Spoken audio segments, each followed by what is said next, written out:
నిలకడ మీద నిజం. అంధేరీ దేశపు రాజుకు వరుసగా 5 కొడుకులు పుట్టారు. కాని ఒక్క కూతురు కూడా కలగలేదు. తనకు ఈ జన్మలో కన్యాదాన ప్రాప్తి ఉండదని రాజుకు బెంగ పట్టుకున్నది. మరొక భార్యను చేసుకుంటే ఈ కొరత తీరవచ్చునని రాజుకు కొందరు సలహా ఇచ్చారు. వారి సలహాలను బట్టి రాజు పొరుగురాజు కూతురైన ఊర్మిళ అనే ఆమెను పెళ్లాడాడు. ఊర్మిళ చాలా అందగత్తె కూడాను. అయితే ఆమెది దుష్ట స్వభావం. ఆమె తన అందం చేత రాజును వలలో వేసుకుని రాజు పెద్ద భార్య అయిన చంద్రమతిని, ఆమె కొడుకులైదుగురిని ఇంటినుంచి వెళ్లకొట్టించింది. చంద్రమతి రాజపురోహితుడి సహాయంతో ఒక మారుమూల పల్లెటూరు చేరి ఎవరికీ తెలియకుండా అక్కడ తన కొడుకులతో జీవించసాగింది. అప్పటికే ఆమె గర్భవతి అయి ఉన్నది. మిగిలిన గ్రామస్తులంతా ఏ విధంగా పాటుపడి జీవిస్తారో చంద్రమతి, ఆమె కొడుకులు అలాంటి పనులే చేసి జీవిస్తూ వచ్చారు. చంద్రమతి కొడుకులు గురువు వద్ద చదువుకుంటూనే అరణ్యం నుంచి కట్టెలు తెచ్చేవారు, జంతువులను వేటాడి తెచ్చేవారు. ఆరో కాన్పుకైనా ఆడపిల్ల పుడితే తన భర్తకు తనపై తిరిగి అనుగ్రహం ఏర్పడవచ్చునని, తన జీవితం మారవచ్చునని చంద్రమతి కలలు కన్నది. కాని ఈ ఆశ కూడా భంగమైంది. చిన్నరాణి అక్కసు తీరలేదని, చంద్రమతికి ఆడబిడ్డ పుట్టే పక్షంలో ఆ బిడ్డను చంపించే దురుద్దేశంతో ఆమె వేగుల వాళ్లను నియోగించిందని, అందుచేత చంద్రమతికి ఆడపిల్లే కలిగినప్పటికీ ఆ విషయం దాచిపెట్టి మగబిడ్డ పుట్టినట్టు 10 మందికి చెప్పవలసిందని రాజపురోహితుడు చంద్రమతికి మనిషి ద్వారా కబురు చేశాడు. ఈ కబురు సమయానికి అందటం మంచిదైంది. ఎందుకంటే చంద్రమతి ఈసారి ఆడపిల్లను కన్నది.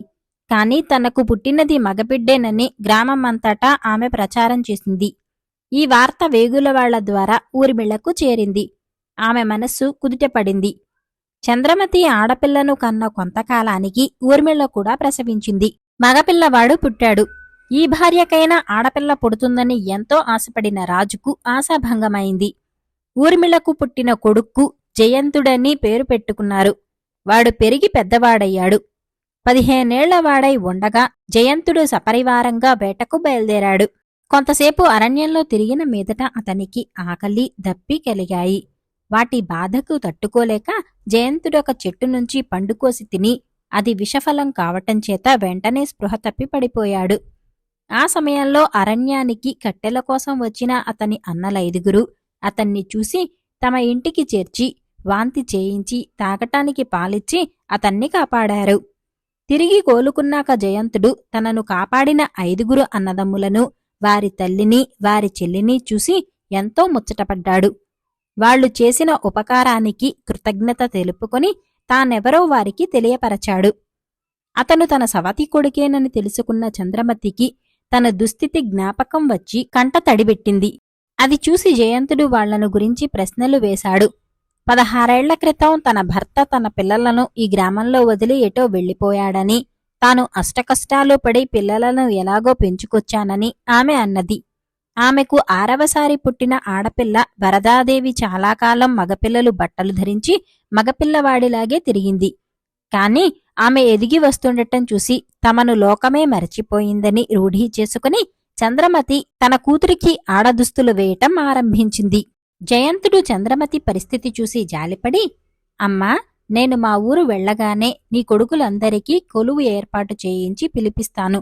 మీరందరూ వచ్చి రాజధాని నగరంలో సుఖంగా ఉండవచ్చు అన్నాడు. వద్దులే నాయనా, ఇక్కడే మాకు సుఖంగానూ స్వేచ్ఛగానూ ఉన్నది అని చంద్రమతి అన్నది. జయంతుడింటికి తిరిగి వెళుతూనే తన తల్లితో జరిగినదంతా చెప్పాడు. చంద్రమతిని, ఆమె కొడుకులను, కూతురిని వర్ణించాడు. ఆ చంద్రమతి రాజుగారి పెద్ద భార్యేనని ఊర్మిళకు తెలిసిపోయింది. 6వసారి ఆడపిల్ల పుట్టితే మగవాడని అసత్య ప్రచారం చేశారని కూడా ఆమె గ్రహించింది. అందుచేత ఆమె తన కొడుకుతో, నాయనా, మీ తండ్రిగారి కొలువులో ఒక రాజద్రోహి ఉండేవాడు. నీవు చెప్పేవాళ్లు అతని భార్య, పిల్లలు అయి ఉంటారు. శిక్షకు భయపడి ఆ ద్రోహి పారిపోయి ఉంటాడు. ఏమైనా వాళ్లు నీకు ప్రాణదానం చేశారు కనుక వాళ్లకు తగిన రీతిగా ఆదరించటం నా కర్తవ్యం. నేను వాళ్ల కోసం పిండి వంటలు, బట్టలు సిద్ధం చేస్తాను. ఎవరికీ తెలియకుండా నౌకరు చేత వాటిని మోయించుకుని రేపు నువ్వు వాళ్ళింటికి వెళ్ళిరా. నా తరపున ఆ బహుమానాలు ఇచ్చేసిరా అన్నది. మర్నాడు జయంతుడు నౌకరు చేత పిండి వంటలు వగైరా మోయించుకుని అరణ్యం సమీపంలో ఉన్న గ్రామానికి బయలుదేరేటప్పుడు ఆమె నౌకరుతో రహస్యంగా, వీటిని మన యువరాజు తినకుండా చూసే భారం నీదే. ఇవి సామాన్యుల కోసం చేసిన వంటకాలు అన్నది. జయంతుడు వచ్చి చేరే సమయానికి చంద్రమతి ఆమె పిల్లలు ఇంట్లోనే ఉన్నారు. నౌకరు మోసుకు వచ్చిన వస్తువులన్నీ చంద్రమతి ముందు పెట్టి జయంతుడు, అమ్మా, మా అమ్మ వీటన్నిటినీ మీకోసం పంపింది అన్నాడు. మాకోసం ఎందుకింత శ్రమపడ్డావు యువరాజా అన్నది చంద్రమతి. జయంతుడి వెంట వచ్చిన నౌకరు చంద్రమతి కొడుకులతో, భక్ష్యాలు భోంచేయండి బాబులు అని తొందర చేయసాగాడు. చంద్రమతి వాడితో, మా పిల్లలు ఎప్పుడు పడితే అప్పుడు ఏది పడితే అది తినరు నాయనా, సమయం చూసి నేను వాటిని అందరికీ పెడతానులే అని వాడు తెచ్చిన వస్తువులను లోపలికి తీసుకుని పోయింది. వాడు తెచ్చిన పిండి వంటలలో కొంచెం కొంచెం తీసి కాకులకు వేసింది.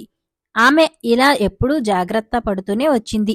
కాని ఈసారి మాత్రమే కాకులు ఆమె వేసిన భక్ష్యాల తుంపులు తిని గిలగిలా కొట్టుకు చచ్చాయి. కాకుల గొడవ విని జయంతుడు దొడ్లోకి వెళ్లి చచ్చిపోతున్న కాకులను చూసి, ఏమిటిది అన్నాడు. ఇది నీకు సుఖం కలిగించే విషయం కాదు నాయనా, నువ్వు అమాయకుడివి, నిర్దోషివి, కాని ఈ భక్ష్యాలు మేము తినటానికి యోగ్యమైనవి కావు అన్నది చంద్రమతి అతడితో. ఏ కారణం చేతనో గాని తన తల్లి ఈ కుటుంబానికి విషం కలిపిన భక్ష్యాలు పంపింది. ఆ సంగతి నౌకరుకు కూడా తెలిసి ఉండాలి. అందుకే వాడు వాటిని తినమని చంద్రమతి పిల్లలను తొందర చేశాడు. ఆ నౌకరు చెయ్యి పట్టుకుని జయంతుడు, ఒరే, ఈ భక్ష్యాలలో విషం ఉన్న సంగతని నీకు తెలుసా అని అడిగాడు. నౌకరు తనకు తెలియదన్నాడు. అయితే నేను వీటిని తింటాను అన్నాడు జయంతుడు. రాణీగారు వీటిని మిమ్మల్ని తినవద్దని మరీ మరీ చెప్పారు అన్నాడు నౌకరు లబలబలాడుతూ. అంటే తన తల్లికి ఈ కుటుంబం పైన ఏదో పగ ఉన్నదన్నమాట. ఈ పగకు కారణమేమై ఉంటుంది? వీళ్లు రాజద్రోహి కుటుంబమైనంత మాత్రాన తన తల్లి వీరి చావు కోరదు. ఇందుకింకేదో బలమైన కారణం ఉంటుంది. తన తండ్రికి మొదటి భార్య ఉండేదని, ఆమెను పిల్లలతో సహా తన తండ్రి వెళ్లగొట్టాడని జయంతుడెప్పుడో ఒకసారి విన్నాడు. వాళ్లే వీళ్లై ఉంటారా? ఇదేదో అంతు తేల్చుకోవాలని జయంతుడు నౌకరితో, నేనింటికి రాను, ఇక్కడే ఉంటానని, వీళ్లతో పాటు నేను కూడా ఈ భక్ష్యాలు తింటానని మా అమ్మతో చెప్పు అన్నాడు. అతను నౌకరు చూస్తుండగానే ఒక భక్ష్యం తీసుకుని దొడ్డికేసి వెళ్లి అక్కడి నుంచి ఒక చావు కేక పెట్టాడు. నౌకరు పరిగెత్తుకుంటూ ఊర్మిళ వద్దకు వెళ్లి, యువరాజుగారు మీరు పంపిన పిండివంటలు తినేసి కెవ్వున కేక పెట్టేసి పడిపోయారు అన్నాడు. ఊర్మిళ గుండెలు బాదుకుంటూ, పెద్దరాణి నా కొడుక్కు విషం పెట్టిందిరోయ్ అని ఆక్రోశించింది. రాజు ఊర్మిళ్లను, నౌకరును, ఇతర పరివారాన్ని వెంటపెట్టుకుని చంద్రమతి ఉండే ఇంటికి వచ్చాడు. ఊర్మిళ చంద్రమతిని చూస్తూనే, నా కొడుకును చంపి పగ తీర్చుకున్నావా రాక్షసి అన్నది. జయంతుడు బయటికి వస్తూ, ఏ పగ తీర్చుకునేటందుకుగాను నువ్వు వీరందరికీ విషం పెట్టి చంప ప్రయత్నించావో అది చెప్పు ముందు అన్నాడు. త్వరలోనే రాజుకు పరిస్థితి అంతా అర్థమైంది. తన భార్యను, కొడుకులను ఇంతకాలం అడవుల పాలు చేసినందుకు ఆయన పశ్చాత్తాపడ్డాడు. లేకలేక తనకు కూతురు పుడితే ఆమె తన కళ్ల ఎదుట పెరిగి పెద్దది కావటానికి కూడా నోచుకోనందుకు ఆయన చాలా నొచ్చుకున్నాడు.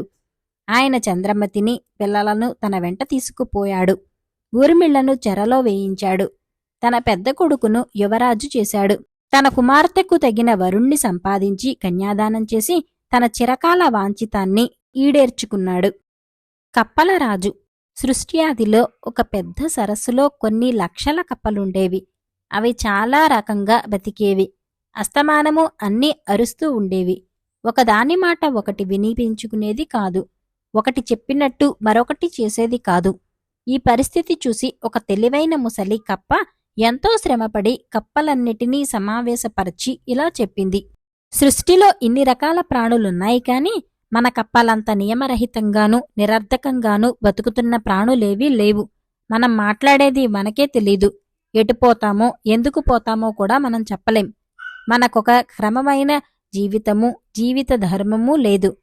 దీనికంతకూ కారణమేమంటే మనని అనుశాసించే రాజొకడు లేకపోవటమే. ఒక్క రాజనేవాడు ఉన్నట్టయితే మనం అదుపాజ్ఞలలో ఉండి సక్రమంగా నడుచుకుంటాం. మీ అభిప్రాయమేమిటి? తెలివైన ముసలికప్ప చెప్పినది కప్పలకు తెలియని విషయం కాదు కనుక రాజుంటేనే తమ జీవితం ఒక ఘాట్లో పడుతుందని కప్పలన్నీ ఏకగ్రీవంగా ఒప్పుకున్నాయి. అన్ని కప్పల అనుమతి పొంది ముసలికప్ప వరుణదేవుడి వద్దకు వెళ్ళి, దేవా, మా కప్పలకొక రాజును దయచేయించు అని ప్రార్థించింది. దానికేం భాగ్యం, మీకొక రాజును నేను పంపుతాలే అని చెప్పి వరుణుడు ముసలికప్పను పంపేశాడు. ముసలికప్ప ఈ శుభవార్తను సరస్సులోని కప్పలకు తెలియచూసింది. అది మొదలు తమ రాజు ఎప్పుడు వస్తాడా అని కప్పలన్నీ మొరలెత్తి ఆకాశంకేసి చూడసాగాయి. వరుణదేవుడు కూడా కప్పల ప్రతినిధికి తాను ఇచ్చిన మాట జ్ఞాపకం ఉంచుకొని ఒక బ్రహ్మాండమైన రాతిని కప్ప ఆకారంలో తయారు చేయించి కప్పలుండే సరస్సులోకి గిరాటు వేయించాడు. 1000 పిడుగులు ఒక్కసారి పడినంత ఆర్భాటంగా ఆ రాయి సరస్సులో పడి నీటి అడుగున బురదలో గుచ్చుకుపోయింది. ఎంత పెద్ద తుఫానులకు రానంత పెద్ద తరంగాలు సరస్సులోకి లేచాయి. నీరంతా కెలుకులైపోయి కప్పలకేమీ కనిపించలేదు. అవి దిక్కు తెలియకుండా నీటిలో చెల్లాచెదురుగా పరిగెత్తాయి. కప్పలరాజు వచ్చాడు అన్న పుకారు కప్పలన్నిటికీ అందింది.